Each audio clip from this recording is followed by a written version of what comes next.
Je m'adresse à vous aujourd'hui pour vous donner des informations concernant la situation sur le coronavirus ici à Thetford. D'entrée de jeu, je veux vous rassurer, parce que je me suis informé auprès du réseau de la santé. Aux dernières nouvelles, il n'y a toujours aucun cas confirmé ici, puis je leur ai demandé de m'informer si jamais il y a un cas qui se déclarait, et je n'ai toujours pas eu de nouvelles en ce sens-là depuis. Alors, c'est sûr que je vous invite à rester calme, à prendre toutes les précautions nécessaires, parce que ce qu'on veut, c'est que notre milieu soit le moins affecté possible.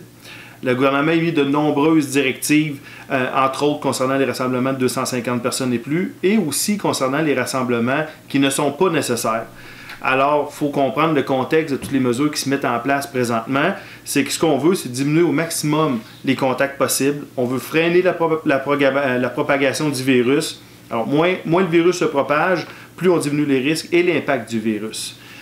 Puis en même temps, ça veut faire en sorte que le virus s'installe de façon moins durable.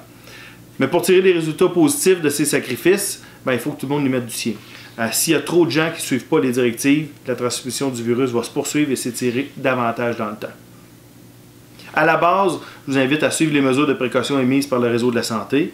Évidemment, pour plus d'informations, je vous invite à contacter le gouvernement avec la ligne qu'ils ont mise en place aujourd'hui pour avoir de l'information. C'est une responsabilité que nous avons tous. Mais de notre côté, sachez que nos bâtiments pouvant accueillir des rassemblements et activités communautaires sont fermés pour 2 semaines maintenant. L'hôtel de ville demeure accessible, mais nous invitons à faire toute communication ou transaction à distance à chaque fois que c'est possible de le faire. Je suis convaincu de pouvoir compter sur votre compréhension. Ensemble, nous pourrons diminuer les impacts de cette crise que nous souhaitons la plus courte possible.